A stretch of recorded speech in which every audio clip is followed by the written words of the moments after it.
Have you been cutting carbs, skipping meals, or sticking to that fasting window like a pro only to find the scale frozen in place? If so, you're not alone. A lot of people, especially over 60, dive into keto or intermittent fasting with high hopes. In the beginning, everything seems to click. The weight starts falling off. You feel unstoppable.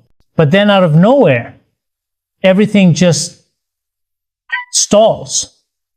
The progress flatlines. And not only that, you start feeling more tired, weaker, maybe even hungrier than before. So, what's going on? Here's the truth most people never hear. It's not that fasting has failed. It's that your body has caught on and it's adapted. That's where the breakthrough protein strategy I'm about to share can flip the switch back on. I'm Dr. Pradip Jamnadas, and I'm here to expose the one mistake nearly everyone makes with protein, one that can quietly sabotage your results and even hurt your health if left unchecked. But don't worry, in the next few minutes, I'll walk you through how to fix that mistake, restart your fat-burning engine, and do it all safely. If you've ever felt stuck, like your body isn't responding anymore, stick with me. Drop a comment below to tell me where you're tuning in from and hit that like and subscribe button. You're going to want to follow along with what's coming next. Let's dig beneath the surface and explore what's really happening inside your body when your progress comes to a screeching halt. Because to truly understand the solution, we first need to understand the trap, the adaptation trap. Think back to those early days of keto or fasting. You probably felt unstoppable, maybe even euphoric. The pounds seemed to vanish almost overnight. But here's the thing. That dramatic initial drop isn't fat loss, it's water. You see, your body stores carbohydrates as glycogen, mostly in the liver and muscles. And for every gram of glycogen, your body holds on to about 3 or 4 grams of water. So when you suddenly cut carbs or start fasting, your body uses up its glycogen reserves for energy. And as it does, all that water attached to it gets flushed out. That's why in the first week or two, you might drop 5, 6, maybe even 10 pounds. But that weight isn't fat, it's just water leaving your system. And while that early progress feels great, it sets a false expectation. Because soon after, the real challenge begins. That's when your body, this brilliant survival machine built through centuries of feast and famine, starts to get wise to what's going on. It notices the consistent calorie deficit and begins to interpret it as a threat. It doesn't know you're fasting to be healthy. It thinks you're starving. And when it senses that energy is in short supply, it shifts gears. It adapts. That's where something called adaptive thermogenesis comes in. Your metabolism starts to slow down. It's a defense strategy, a way of conserving energy. Your thyroid might ease off hormone production. Your body temperature might drop slightly. You may even notice you feel a bit colder than usual. These subtle shifts are signs that your body is trying to make do with less fuel. It's burning fewer calories every day, even if you haven't changed your eating pattern. That's the plateau. It's not your fault. It's not a lack of effort. It's biology. It's your body doing what it's programmed to do, protect itself.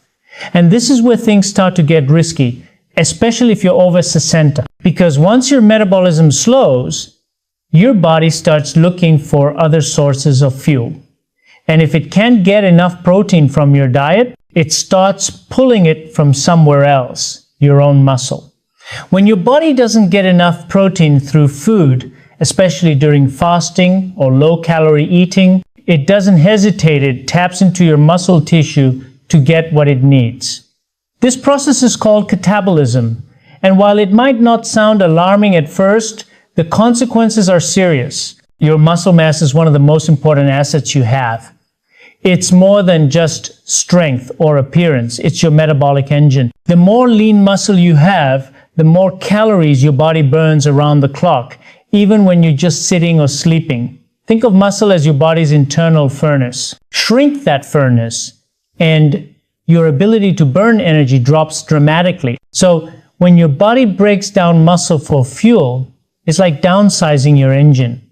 You're left burning fewer calories even though you're still following your diet or fasting routine. That means you have to eat even less just to maintain your weight, and losing more becomes incredibly difficult.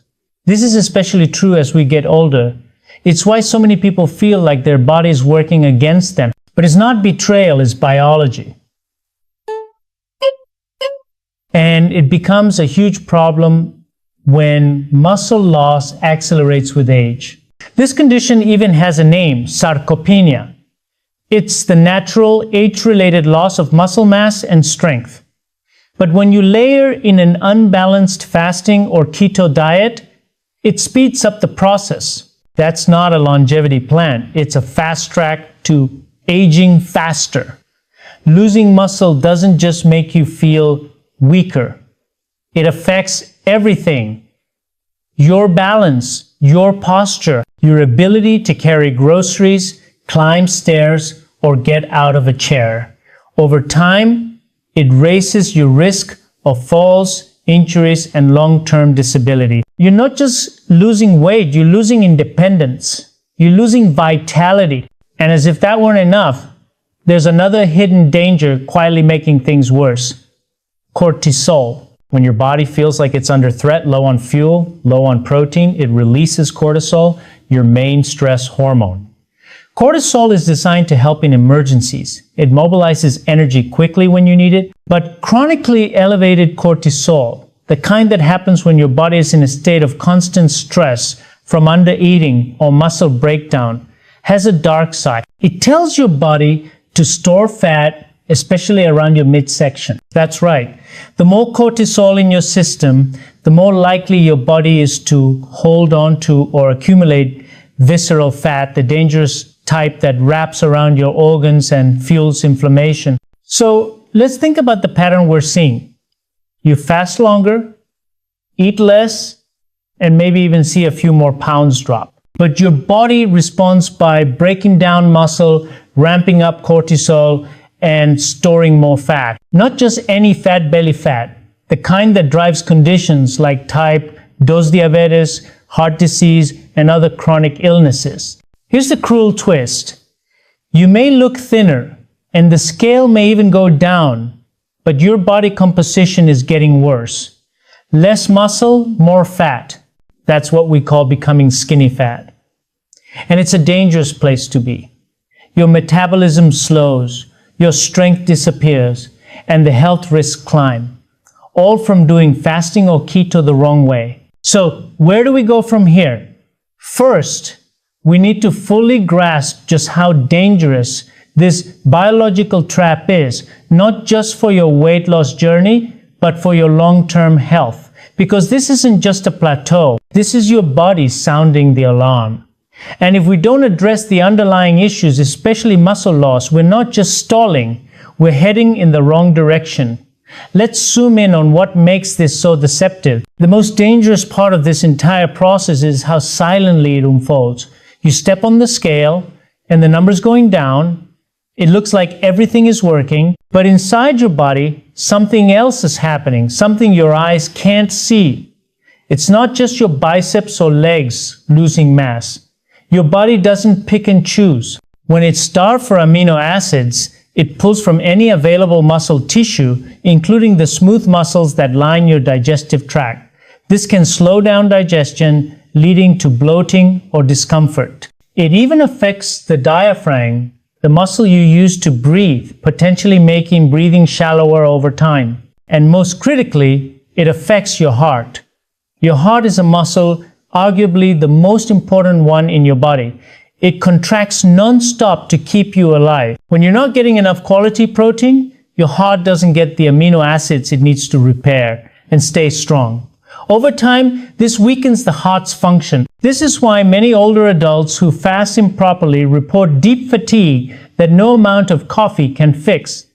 They feel dizzy when standing up. Their recovery after simple activities like walking the dog or climbing stairs takes longer. They get sick more often because their immune system can't keep up. And what is the immune system made from? Proteins, amino acids. Without enough, the body can't make antibodies or immune cells efficiently. These aren't signs that your plan is working. They are red flags, your body's way of crying out for help. And unfortunately, this is where many people make a well-meaning but misguided move. Sensing that something is off, they try to fix it with what's known as a protein refeed. It sounds like a good idea, right? After a long fast, say 18 or 20 hours, they sit down to a massive protein-packed meal. Maybe it's a giant steak or a couple of big chicken breasts. Or they chug a huge protein shake with 50 or 60 grams of protein, thinking they're refueling their system and making up for lost nutrients. But this well-intentioned strategy often backfires spectacularly, especially in older adults. Here's why. First, let's talk about your kidneys. They're your body's filtration system. And protein digestion creates byproducts, primarily urea, that your kidneys need to filter out. When you dump a massive amount of protein into your system all at once, it's like asking a quiet neighborhood post office to suddenly process an entire city's holiday mail. It's overwhelming. If your kidneys are healthy, they might manage it once in a while. But doing it regularly, that's a long-term stressor that can start to wear down even a healthy system. Second, and this is something that catches nearly everyone off guard, large protein doses cause a surprising insulin spike. While protein doesn't raise blood sugar like carbs, some of the amino acids in protein, especially in large amounts, are insulinogenic. They stimulate insulin release from the pancreas. And what does insulin do? It's a storage hormone. Its job is to shut down fat burning and shuttle nutrients into storage. So now imagine this. You've just completed an 18-hour fast. Your body is primed to burn fat. But then you hit it with a giant surge of protein, triggering a sharp insulin release. Just like that, your fat burning window snaps shut. It's like flipping a light switch. That metabolic state you worked so hard to create gone. And finally, your digestive system isn't ready for that kind of load either. After hours of rest, suddenly flooding it with heavy protein can lead to bloating, indigestion, gas, and an overall feeling of sluggishness. Instead of feeling refreshed and energized, you feel weighed down, uncomfortable, maybe even a little nauseous. That's not how you should feel after breaking a fast. It's not a sign of nourishment. It's a sign of overload. So what's the answer? The answer lies not in extremes, but in balance. The real secret to making fasting or keto effective, again, especially for anyone over 60, isn't about eating more or less. It's about timing, quality, and precision. It's about giving your body what it needs at the right moment in the right amount. And that brings us to the foundation of this strategy, the first meal of the day, the one that breaks your fast. This meal isn't just another bite of food. It's a powerful biological signal that sets the tone for the next 24 hours. Done right, it can restart your metabolism, preserve your muscle, and accelerate fat loss. Done wrong, and it can cancel out all the benefits of fasting in minutes. Think about the phrase, break your fast. We often say it without thinking. But let's slow down and consider what it really means. After fasting, your body is in a state of metabolic flexibility. Your insulin levels are at their lowest. Your cells are clean and receptive. This is a golden moment. Your body is incredibly sensitive to whatever you feed it. That first bite, it's not just food, it's instruction. It tells your body what to prioritize. Building or breaking, burning or storing. So what do most people choose to eat? First thing, often it's something that seems light and healthy. A banana, a slice of toast with almond butter, maybe a bowl of oatmeal or some fruit with yogurt. Some may even just sip on coffee with a bit of cream. But here's the problem. These choices, as innocent as they seem, are metabolic misfires when consumed first after fasting, because they're mostly carbs or fat, and neither one sends your body the signal it really needs. Let's break it down. A piece of fruit like a banana is nearly all carbohydrate. Eaten on an empty stomach, it gets digested and absorbed incredibly fast. This leads to a rapid spike in blood sugar and right behind it, a big release of insulin. And as we've already learned, insulin is the off switch for fat burning. You've just spent hours priming your body to burn fat, and one small piece of fruit hits the brakes on that entire process. Now let's look at coffee with cream or almond butter. These are mostly fats. While they don't cause as much of an insulin spike, they do tell your body, don't worry, we've got energy from food, no need to tap into fat stores. Again, you miss the chance to extend your body's natural fat burning state. But even more critical than fat or carbs is what's missing from these meals: leucine. Leucine is a special amino acid, one of the essential 9, which means your body can't make it on its own, you have to get it from food. But leucine does something unique. It acts like a biological foreman at a construction site. After fasting, when your body's breaking things down, leucine steps in and gives the order to rebuild. It flips on a powerful repair switch in your cells called mTOR short for mammalian target of rapamycin. This is the switch that triggers muscle protein synthesis. In simpler terms, mTOR tells your body, stop breaking down muscle, start building it back up. But here's the kicker. If you don't consume enough leucine in that first post-fast meal, this switch stays off. You could eat protein later in the day, but by then, the window has passed. You've already missed the opportunity to halt muscle loss and begin repair. And for older adults, this window is even more important. As we age, our bodies become less responsive to these anabolic signals. It's called anabolic resistance. What used to be enough protein at 30 now barely moves the needle at 60. That's why getting this right, getting it precise, is everything. So what exactly is the right amount of protein to flip that switch to overcome anabolic resistance, activate muscle repair, and reignite your metabolism? The research is clear. Older adults need about 30 to 40 grams of high-quality, complete protein in that first post-fast meal to trigger a meaningful muscle-building response. This isn't a guess, it's what the science consistently shows. And when you get this amount right, you activate what's called nutrient partitioning. That means your body takes the protein and sends it to the right place, your muscles, your organs, your immune system, rather than converting it into energy or storing it as fat. But here's where a lot of people hesitate. They've heard for years that too much protein is bad for your kidneys. So let's clear this up once and for all. That myth, while widespread, is not backed by evidence for the vast majority of healthy people. If you already have advanced kidney disease, yes, your protein intake should be carefully managed by your doctor, but for everyone else, including older adults in good health, protein is not only safe, it's essential. In fact, studies suggest that eating more high-quality protein actually helps protect your organs, including your kidneys, by supporting tissue repair and preventing muscle wasting. What does harm the kidneys?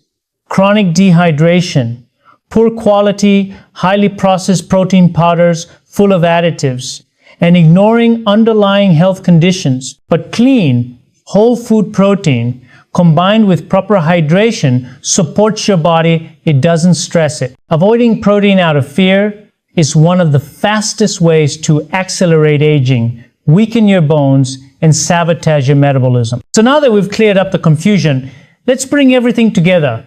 It's time to reveal the simple but powerful strategy that ties all this science into one elegant solution, and it all comes down to a single principle. Eat protein first. This is what I call the golden rule. When you break your fast, your first move should be to consume a complete, high-quality protein source before eating any significant fats or carbohydrate. And this needs to happen within 60 minutes of ending your fast. No exception. Let me repeat that, because it's the most important part of everything we've covered. Eat protein first, not second, not mixed in with carbs and fat. First. Why does this matter so much? Because starting your eating window with protein on an empty stomach sets off a powerful hormonal chain reaction. As the protein digests, your gut releases hormones like cholecystokinin, CCK, and peptide AY. These are natural appetite regulators. They signal to your brain, we're full, we're satisfied. This naturally helps reduce cravings and prevents overeating without willpower or counting calories. But that's not all. When protein enters your system first, it slows the digestion of anything you eat afterward. So if you follow your protein with a bit of fruit or vegetables, the sugars are absorbed more slowly, creating a smooth and steady blood sugar curve. No spike, no crash, and most importantly, no surge in insulin that keeps you in fat-burning mode even after you start eating. Your metabolism doesn't slam on the brakes, it keeps humming along, powered by your own stored fat. To bring this to life, imagine two people breaking a 16-hour fast with the exact same meal: Greek yogurt, berries, and nuts. Person A eats them all together. The sugar from the berries hits their bloodstream quickly, causing a moderate insulin spike that shuts down fat burning. But person B starts with the Greek yogurt alone. They wait just 5 to 10 minutes, then eat the berries and nuts. In their body, digestion is slower, insulin stays low, satiety kicks in early, and fat burning continues for hours. Same food, different sequence, radically different outcome. Now, imagine what that simple change, just switching the order of your meal, could mean for your long-term health. Especially if you're over 60, this strategy isn't just helpful, it's critical. By starting every eating window with 30 to 40 grams of high-quality protein, you're sending your body a clear and consistent signal: protect muscle, stay strong, keep burning fat. You're actively fighting sarcopenia, maintaining balance and strength, and safeguarding your independence. And those benefits ripple out into every part of your life. Better balance means fewer falls.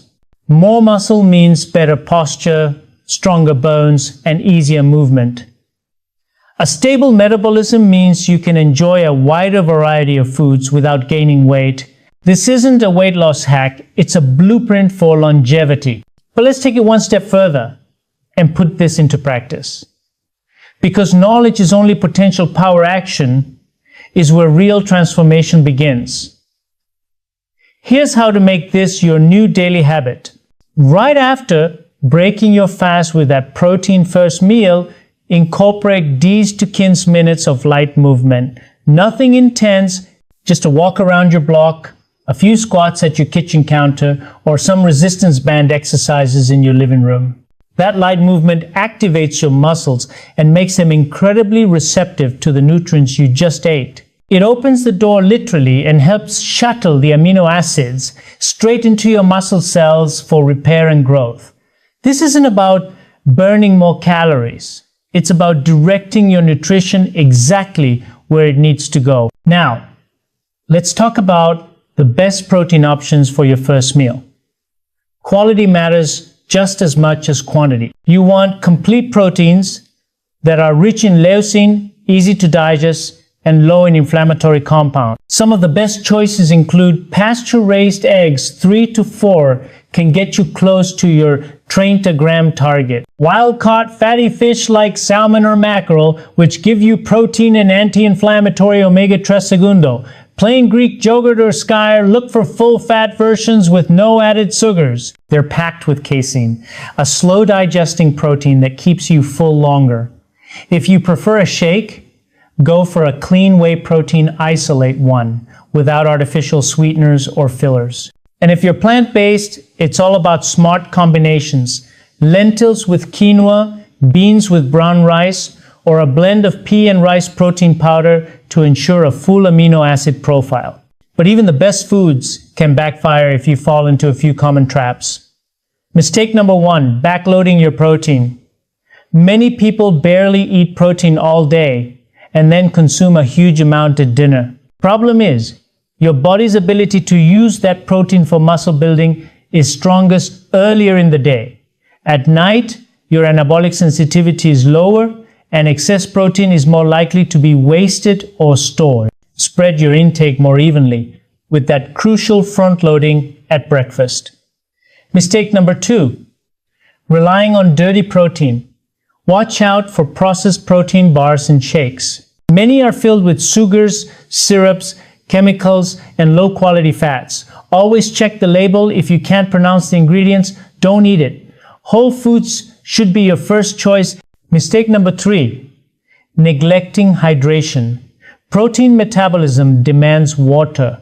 Your kidneys need it to filter waste, and your body needs it for digestion and nutrient absorption. Without enough water, even the best protein plan puts unnecessary strain on your system. Now, let's boil all of this down into something simple, something you can remember and follow every day.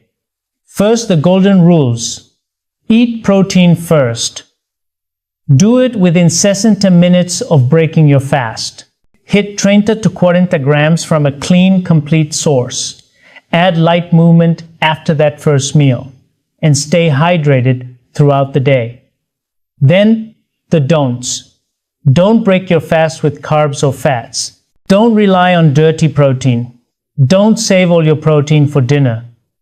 And above all, don't give up just because your results stalled. Your strategy wasn't broken. It was just incomplete. Now you have the missing piece. You've just learned how to take control from the inside out. This isn't about cutting more, fasting longer, or working harder. It's about working smarter. You now have the tools to make fasting and keto sustainable, safe, and deeply effective. This isn't just how you lose weight, it's how you protect your strength, your energy, and your health for years to come. So here's my challenge to you. For the next 7 days, commit to starting your eating window with 1 protein-first meal.